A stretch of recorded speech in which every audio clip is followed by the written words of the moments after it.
computer. Share screen.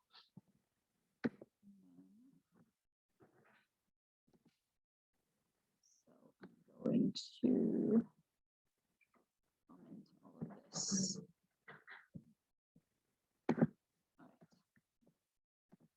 Start from that.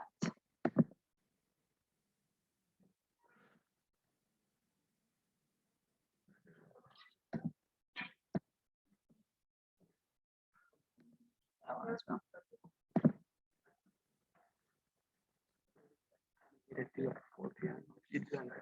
Yeah. Who was in the class? All right. So had anyone, like you had 1 over S, right? In your class participation questions? A poll at the origin? That's the 2 ago, right? 2 class participation. Yeah, 2 class participation ago. Yeah. Can I ask you to look at 2 class participation ago? I want to know, so it is important when you look at a body plot, you kind of get an idea or guess what kind of pole zero you're talking about or what system order is, what kind of transfer function. What was your last class It participation? was the one where it's like the gain management. Oh, that's easy. Right? Just margin, it will tell you everything. Yeah, that was just for you to type 2 commands. Yeah, let's go back to the one before that. So, how does the body plot of 1 over S look like? That Yeah. we'll see if you're right or not.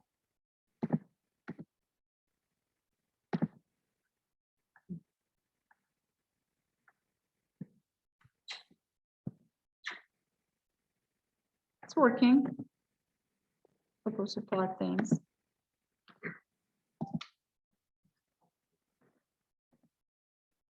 Where is my body?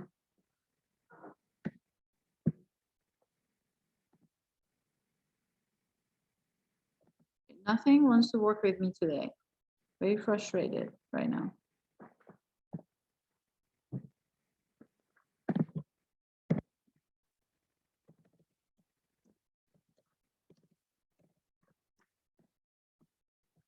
Let's go from this side. Let's do this again.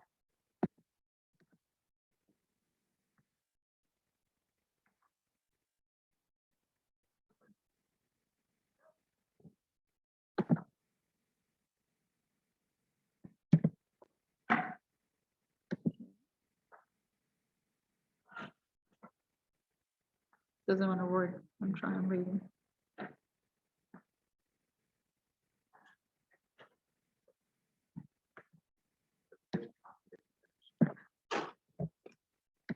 You read my mind. Let's do all the clear stuff.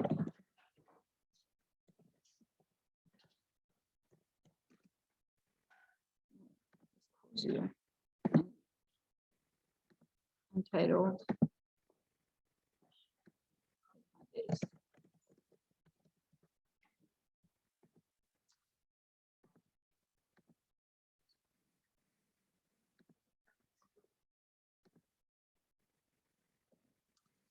Let's see, I think I have to first eliminate that. What happened? Oh, paid Mondays is here. Running now. Running all of them. It is literally running all of them. Okay. So. What happened? Do it one more time.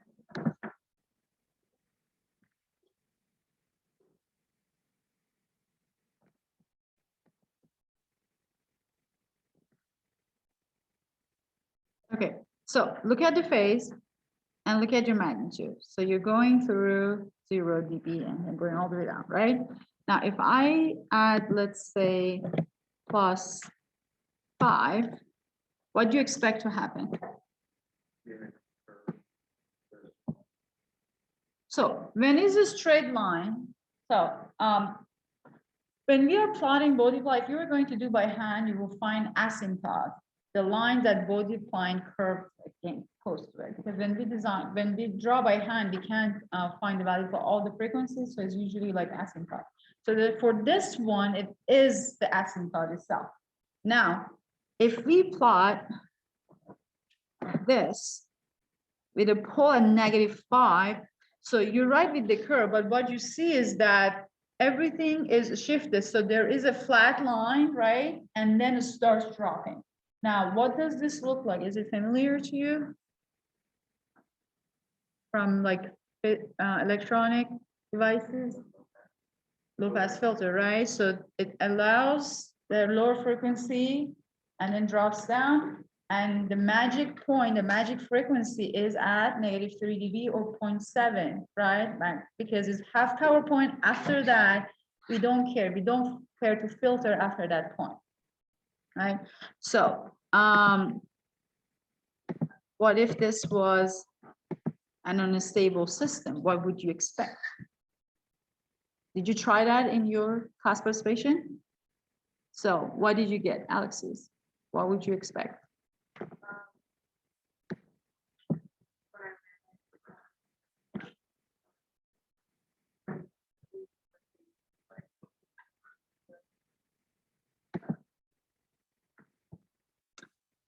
So you remember that if the input and output are out of phase, then the system will show a double the error that as the system has. So as you're trying to fix the system, you're basically adding fake error, so the system will go unbounded and out of control, right? So you have to look at both of them at the same time. You can't just look at the magnitude plot and decide about things, all right?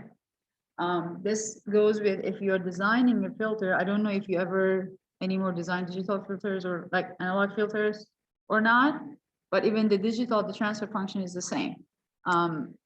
You always have to look at both of them, phase and magnitude together. Now, have you tried one with a pole and one with a zero? Yes? How did that look like? So let's put S plus 2.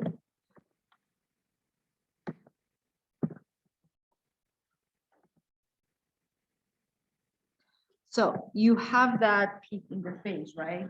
So if all of your zeros are on the left-hand side, that's a different kind of system than if you had a zero on the right-hand side. So I think if I'm not wrong, if all of your zeros are on the left-hand side, it's called non-minimum system. I might be wrong. It's in your textbook. I'll try to find it and put on the annotated version. If you have a zero, that the zero is on the right side, is not going to directly change the stability of your system.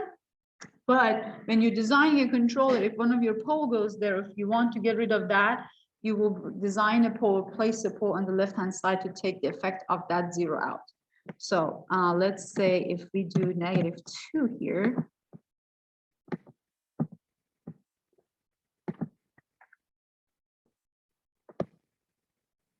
So if your phase plot changed, your magnitude plot remained the same, right? So this means that a zero, when you are using this, when you're using a controller, can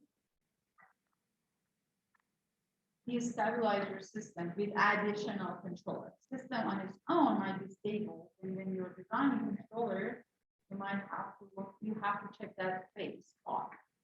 So do you remember the phase margin and everything from that? So here from the phase plot, you will decide about the phase margin. So you see that having a zero sometimes can impact what's your phase margin, right? So when we were using PID control, when we were in S-domain using those locus, we didn't usually care about our zeros as much as designing PID. We just focus on our pole, right? When we are on the phase, when we are using body plot, when we care about certain frequencies, we want to make sure to look at our phase plot. How do that? Anybody try the second order system? Was it part of, how does that look like? So For the second order system, you will have that peak in your magnitude plot, right? You would expect that. Now, we are gonna focus on second order system. I will go more into that and see what does that peak mean? How can that peak impact our system? Also, if you have one or two pole in your system, the slope of your magnitude plot is going to change, right? So for one pole, the slope is going to be negative 20 dB. For two poles, and then negative 40 dB, right? If you remember that from the program. So that's another way of telling you how sharp it is, how many poles you have in your system, or yeah, how many poles you have in your system. Okay, let me close this and go back to the lecture slides. I'm hoping to keep this class short, see if I can.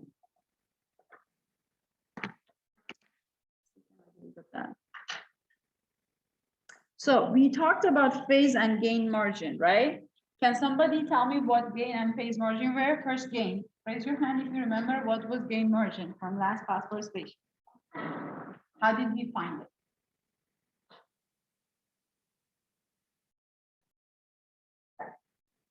The gain margin was where we had 0 dB minus our 0. So what does it mean like to have a gain margin? Like why would we care about finding our gain margin? It's the intersection between negative and phase. Right.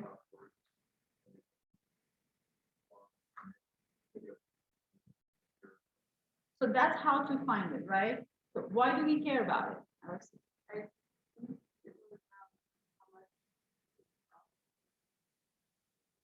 So we wanted to avoid 0 dB, right? So we want to know how far we have to 0 dB, how much margin, what's our margin to 0 dB? That's why we call gain margin, because we have the same thing on the phase plot, right? So you will see that hopefully on Wednesday, I think we will get there for Wednesday for one of our design examples. We'll have a system that's not stable. We look at the GM and say, oh, this is almost 0. There's no gain margin. How can we fix it? We have to move our body plot to create that margin for it. So when we have a margin, means that we are that much away from instability. So 0 is where we are not stable, or it's marginally stable, right? So however much you have until 0 is your gain margin. How about phase margin? How do you find it? What does it mean? First, how do you find it? Negative 3 decibels. Okay.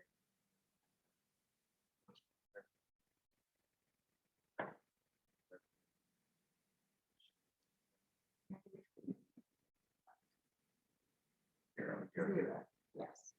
At 0 dB, you read the frequency and go find where the phase is, and again, find how much you have until the phase is what number? What did we want to avoid? Negative 180, right? However much we have left to it, that would be our phase margin. Now, we said that when we design a controller, we would like typically how much phase margin to have? 30 degrees, right? So if we have 30 and above, we are good. Now, the thing is, like, you could have like 180 degree phase margin, like you don't want that either. So there is a sweet spot, a limit that you want to stay under. A lot of time when we check our like formula calculation, phase margin is about like less than 70. So between 30 to 70-ish, you want your phase margin to land there. Most of I think the equation that I will show today or plots are for less than 70 degree phase margin. All right. So now if we saw that if our gain margin is positive, we have a stable system, right? We have a stable system.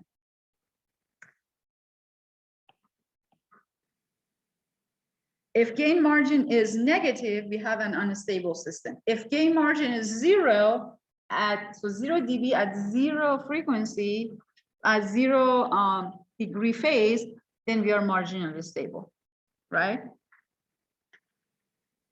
For So I think I wrote that before, but if GM 0 and PM 0, then marginally stable. This is basically where we define our PM and GM from. Now, for phase margin, if your phase margin is a positive value, you have a stable system. If it's negative, you have unstable system. And then sometimes you will get phase margin infinity. This just means that when you are trying to read at 0 dB, the system does not have any value. That's fine. You don't have to worry about it. So infinity is just a very large positive value, right? So you are stable, but you don't have any value because your system never gets there. Okay, you'll see sometimes, so don't panic if you see your phase margin infinity. We usually want to have a number, so maybe you design a control in such a way that one of your coefficient is so large, right? The system is stable, but you cannot find it like a value for a first margin. It's big enough, right? You have all the margin you want. Now, do you remember the crossover frequencies? What were crossover frequencies? So we had omega P, C, and omega M, GC, sorry. Do you remember what they are? Someone else maybe that doesn't want to talk, but I want them to talk today?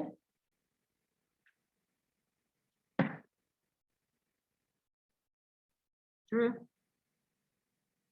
Didn't we just say that We before? just talked about it. I want you to say it again. Okay, so WGC is where at 180. So the phase is when we're trying to find gain margin, right? So at 0 dB, whatever. So you're trying to do omega PC. Okay, sorry. Let's see if I can get away. Wherever it crosses 180, Uh-huh. 180, that frequency. So, I'm wearing a belt. I'm sorry, I'm not used to it. Awkward. So at negative 180, you cross your Bode plot, right? Yeah. And then you go up. Yeah. That is that's crossover frequency. So that negative 180, that's just the phase. That's the line we want to see the value of Bode plot, the frequency of Bode plot. So both of these are, one is when we go from 0 magnitude, cross over to the other plot. One is from negative 180 cross over to the other plot. So those are your crossover frequency. Okay. So which one is which? Mm-hmm. Okay. So it's the other way around. So whenever, but you're right, whenever we are trying to find gain margin, we have the phase crossover frequency. If we are trying to find phase margin, we have gain crossover frequency because we are reading from the other plot, crossing over to the plot that we are interested in. All right. Now, if our omega PC is greater than our omega GC, we have a stable system. If our omega PC is on top of omega GC, this is marginally stable. Makes sense, right? Because PM is 0, GM is 0, so we're going to tell each other. And if your omega PC is less than your omega GC, then you have unstable system. You just basically need to look at the value of PM and GM, but this also will help you with the frequencies. All right, so have you came across a Bode plot that, for example, you have 2 GM or 2 PM for it? Can you have a case that you can have 2 PM? Okay, what's the specification of that system?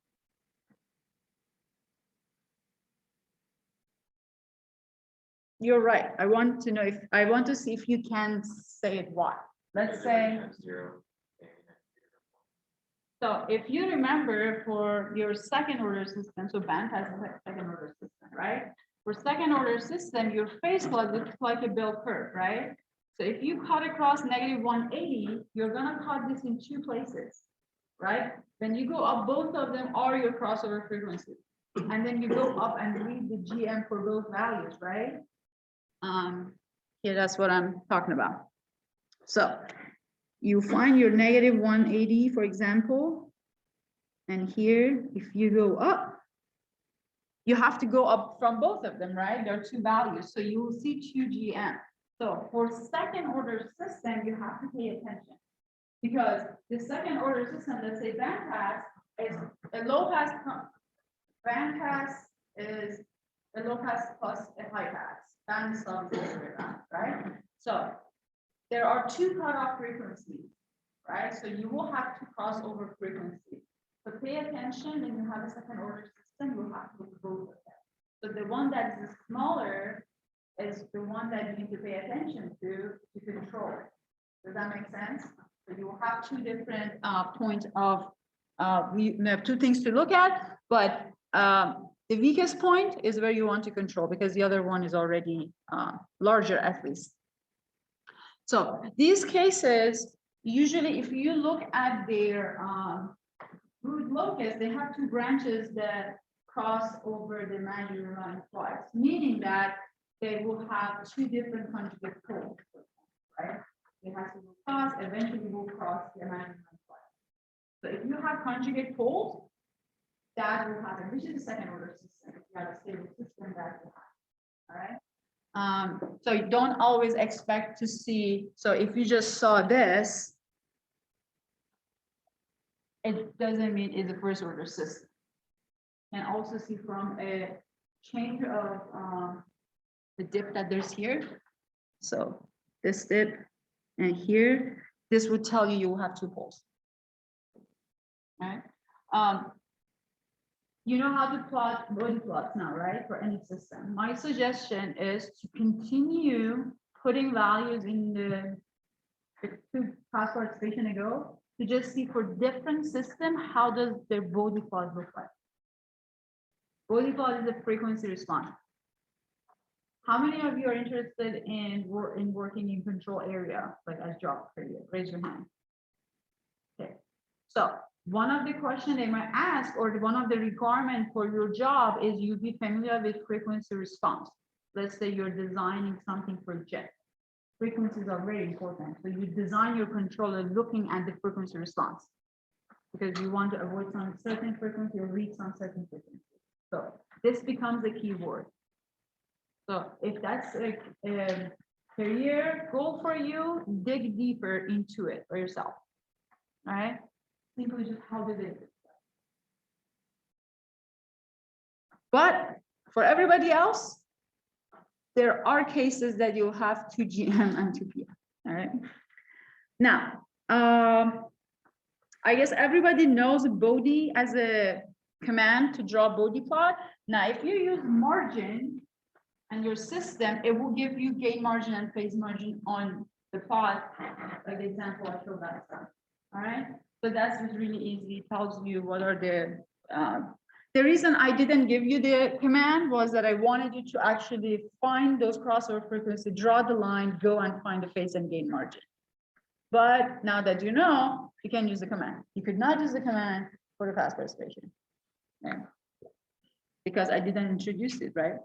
So that was the reason. All right. So I did not tell you to use that. I said show it, right? When we looked at the MATLAB Yeah, like look at the MATLAB, resources and not like, just like yeah. cheating, I looked at the article on it by MATLAB. What's the point of me teaching you to do it by hand? And I don't ask you to use MATLAB command, they use it. That's okay. Well, you already answered all the questions, so I don't even know. The idea is to learn it, right? Okay, so here, let's say that we have this transfer function. First of all, like a random question, what's system type? Everybody show by hand, raise your hand, what's system type? Don't look at other people's hands.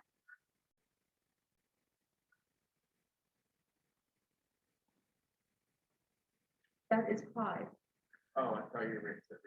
No, like, well, the number exists in your one hand. Show the number of fingers starting from this finger. What system topic? Okay, thank you. So system time S to the power of 1. So we have one integrator or we have one pole at the origin. Why is this important? I'm repeating it almost every session now, every class. It is really important to understand if your system has an integrator or not, because if you have a steady state error, your system doesn't have one, you have to create one. So any control you design has to have 1 over estimate. All right, that's the whole idea. I want it to be drilled in your brain in whatever way I can. All right. So let's say that we plot the system, we plot the body plot of this system. Now, tell me, look at the gain margin and phase margin. Is this system look stable to you? So this is the body plot of an open loop system. It doesn't have a control of the gain K. It's just this. So let's say this was G, this was K, right? So my actual system, if I want to control it to meet some requirement, has a control K in it. But I wanted to look at the system itself to see what's going on. If the system is not stable, first I have to stabilize it, then control it, right? So I drew the body plot of that and became this. So looking at values for GM and PM, they're both positive, right? So the system is stable and I have more than 30 degrees PM. So I'm good, right? So the system itself is stable. Now, if we put this in a closed loop system, so the open loop system is stable. Now, if I try to control it, to read the error and feed back, I want to see how does the body plot look like. So we can just start with K equal to 1, right? It's basically, let's not add any controller, just make it a feedback. Closed loop and see if we get an error, how does the system deal with the error? Just the error itself without any compensation, right? K equal 1 means that we just want to see if the system could compensate any error that comes into it. If you plot that, so for K equal 1, this is your system. We can plot 10 times and 20 times. I think I showed you before how to do this, right? Do you remember how to do this?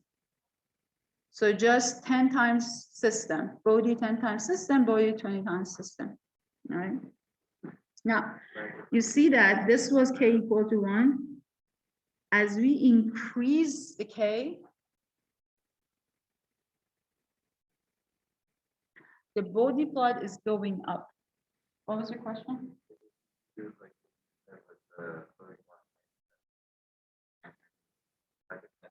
Well, after that, I get all of them on the same graph. Yeah, so you have to do system 10 times, 10 times. We did that last time. I see. It would do that. So basically, you're just amplifying your system, right? So you see that as you increase K, the body plot is shifting up, right? So let's say that you didn't have enough gain margin and you wanted the system to go up to create gain margin. So one way would have been use a K, like a KP controller would have been enough, right? So when I ask for a homework that explain your controller, that's one thing. Hey, you realize GM is not enough, for example, and we needed to increase GM. One way is to use a KP or K as a controller. This wouldn't be your solution for homework 5, but let's say you choose P controller or PI controller, PI versus PID, right? Both have PI, but did you necessarily really need to design a D for it or not? So every single time you're designing a control, you need to know your system and identify which part is wrong. So, and then what am I trying to do? How am I solving that problem? So identify the problem, solve it. So here also, if you had If you had to move up or down, then you would manipulate your face, right? And you'll see that it's not impacting your face. Why? Because you are just changing the magnitude. So you expected the phase not to change, only the magnitude plot to change, which is the first plot in dB, right? Okay. Any questions so far?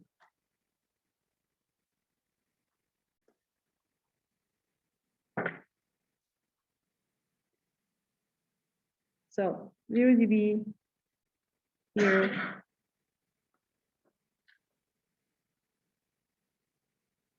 Obviously not changing PM. At negative 180, when you go up, this is your GM, right? If I move this plot up, I'm decreasing in GM, right? So that's why you cannot always just choose a very large KT to meet the requirement of the system, because you are getting close to become unstable. On the paper, everything looks stable, but if you look at frequency response, you see that you have a little bit of margin to become unstable. But since it is not unstable, everything on the paper looks good. Your response in time domain looks good. But you need to look at that in calculus. Let's say you have a noise from environment, has a frequency applied to your system. Is it going to be that much of the gain margin?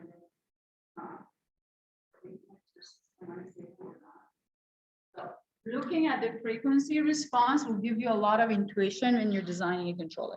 Now, do you remember when we had time response, we had transient part and steady state part? So for frequency response, we also have a transient response.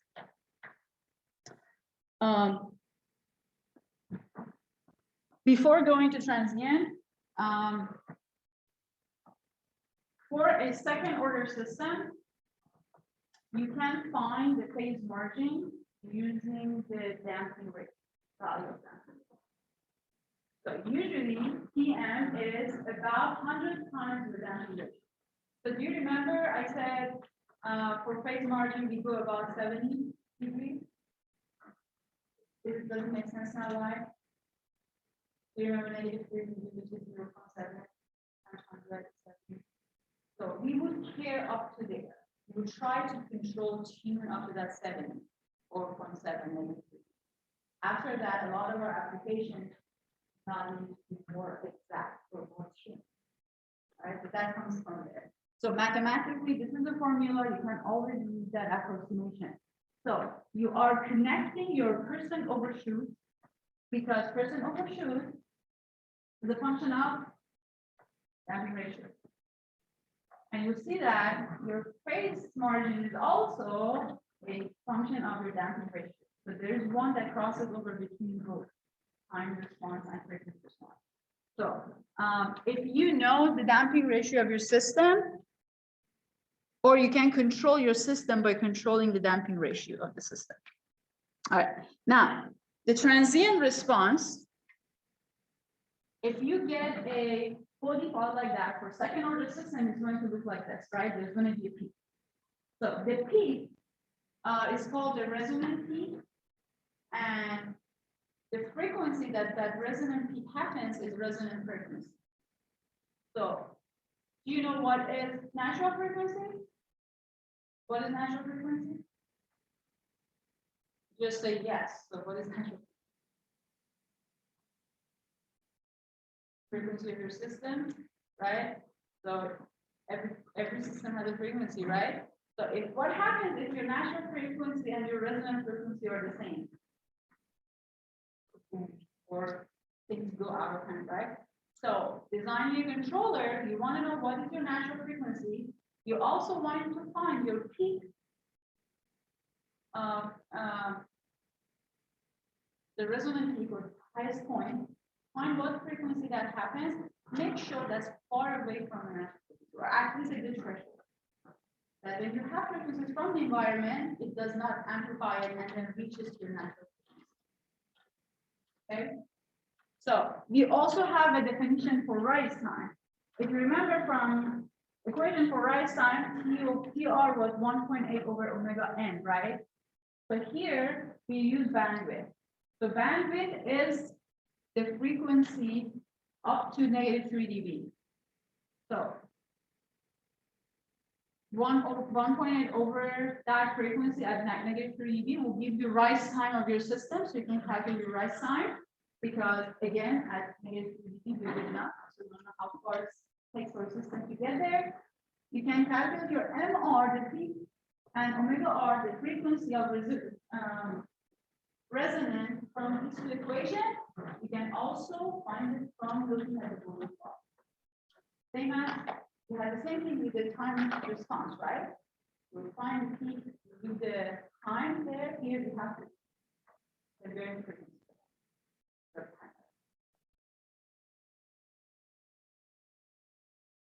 Okay.